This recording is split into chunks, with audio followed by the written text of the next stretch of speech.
Assalamu alaikum. I am your social study teacher with the summary of the today's lesson, that is work and money. Lesson number 8, work.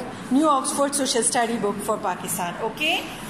We have studied today people who work are paid wages or a salary with the money they earn. They can buy the things that they need. आज हमने पढ़ा कि जो people जो काम करते हैं तो उनको मनी मिलती है and that money is called wages और salary. Wages the amount of the money जो उनको डेली बेसिस पे मिलती है and I have told you that the salary is the amount of the money जो उनको मंथली बेसिस पे मिलती है. Okay, it's clear. Now we have studied that in Pakistan कुछ बच्चे ऐसे हैं, some children leave school. They some children go to school, but some children do not go to school. Why? Because of their poverty. वो अपने parents की help करते हैं. They help their parents to earn money. और उनको काम करना पड़ता है. ओके, मैंने आपको पिक्चर ऐसे दिखाई है. Look at this picture. ये लेबर बच्चे हैं या आप ही की तरह छोटे से बच्चे हैं, but they have to work for the sake of money. वो काम करते हैं. Okay, then some people do not get paid for the work they do.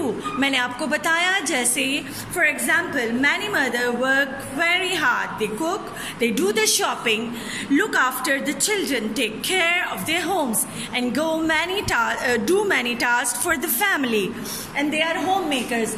अब मैंने आपको बताया जैसे आपकी जो मामा हैं वो विदाउट कॉस्ट आपके लिए काम करती हैं. उनको उनके काम के बदले मनी नहीं मिलती, but they take care of you, they take care of your home, they cook food for you and they are called homemakers because they take care for the they do the work for the whole family and take care of the whole family.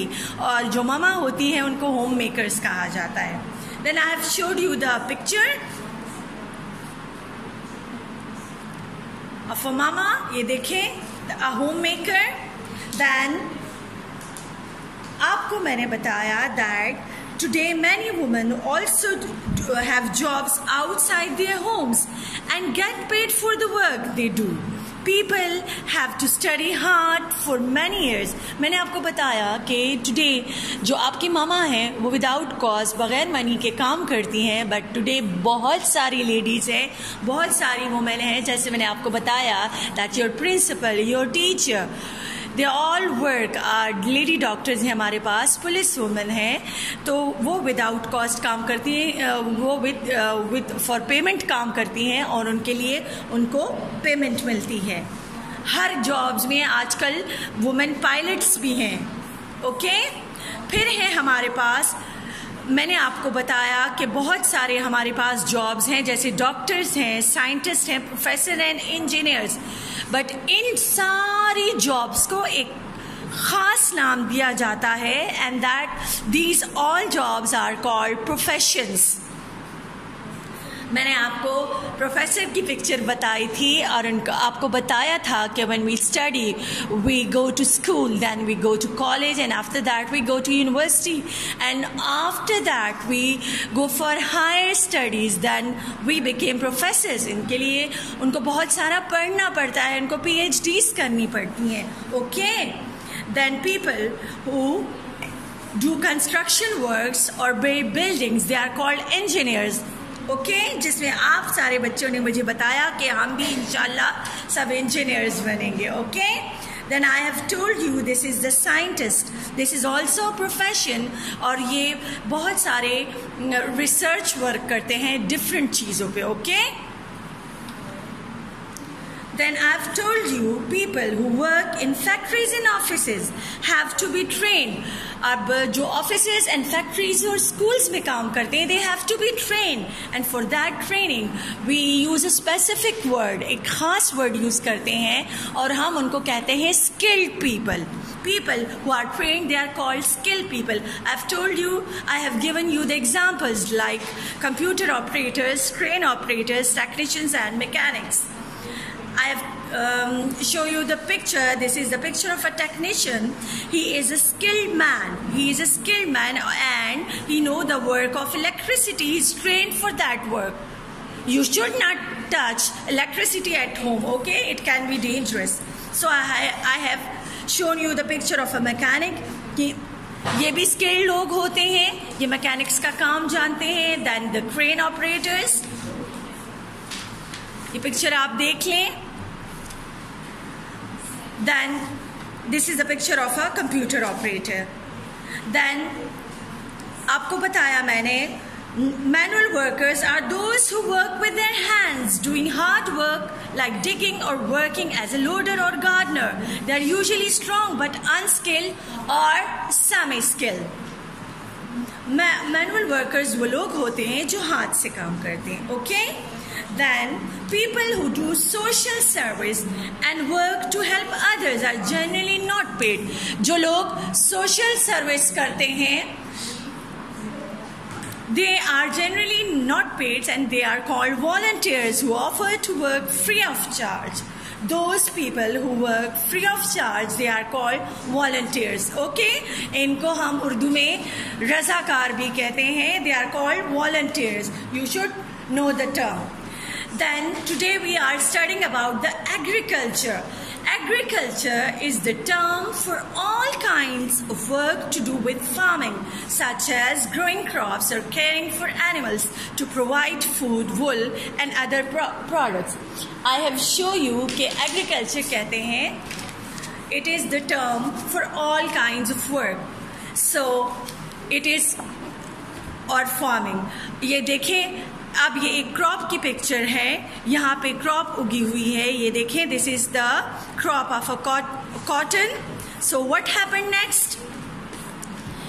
Agriculture is the term not only for growing crop. यहाँ तो crop grow हो गई है, हमें ये देखिए food भी मिल गया है. देन ये देखें जरा, यहाँ से अल्लाह मियाँ जब क्रॉप्स ग्रो होते हैं, इससे हमें बहुत सारे फ्रूट्स एंड सब्जियां मिलती हैं. ठीक है, नॉट ओनली फ्रूट्स एंड सब्जियां, हमें कॉटन भी वहाँ से मिलता है, शुगर केन से हमें चीनी मिलती है. बट आगे ये प्रोसेस्ड होती हैं, ये रॉ मटेरियल होता है और देन ये इंडस्ट्रीज में जाती हैं.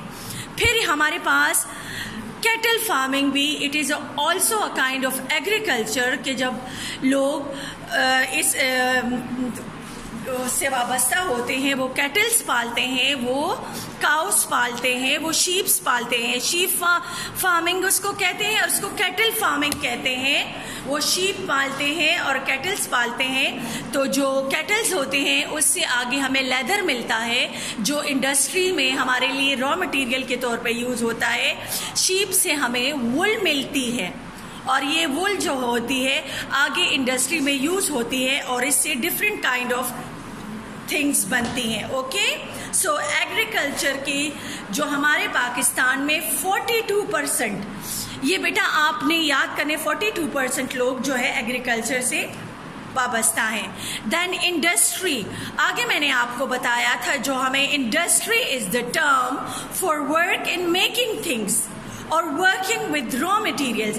अब इंडस्ट्री वो टर्म है जो हमारे पास चीजें बनाने के लिए यूज होती है. ओके, और विद रॉ मटेरियल बेटा उसको कहते हैं जो चीज हमारे पास असली फॉर्म में होती है. जैसे मैं आपको छोटी सी एग्जांपल दे दूं, this is a pencil.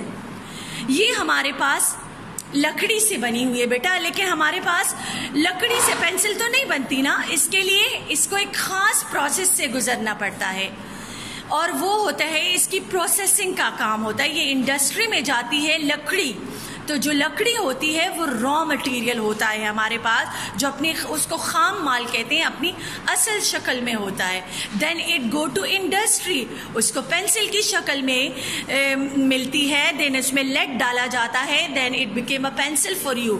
The same is a rubber, a sharpener का जो प्लास्टिक इंडस्ट्री में होता है, प्लास्टिक को छोटी छोटी इंडस्ट्रीज में डाला जाता है, उसकी प्रोसेसिंग होती है, देन उसकी एक खास शेप होती है, उसके ब्लेड उस साथ उसमें डाला जाता है तो एक शॉर्पनर की शक्ल इख्तियार कर लेते हैं। ये छोटी छोटी मिसालें मैं आपको दे रही हूँ। इसी तरह शीप से जो हमें वूल मिलता है उससे हमारे बहुत सारी चीज़ें बनती हैं। आपके प्यारे प्यारे स्वेटर्स जो होते हैं, जो आप फिर सर्दियों में पहनते हो, जैकेट्स होती हैं, देन वो आपको मिलती हैं। लेकिन जो वो वुल होती है हमारे पास, जो शीप से निकलती है, तो जो अपनी असल फॉर्म में होती है, जब तक वो इंडस्ट्री में नहीं गई होती है, that is called raw material. Okay, और फिर उससे हमारे लिए फर्दर कपड़े भी बनते हैं, स्वेटर्स बनते हैं।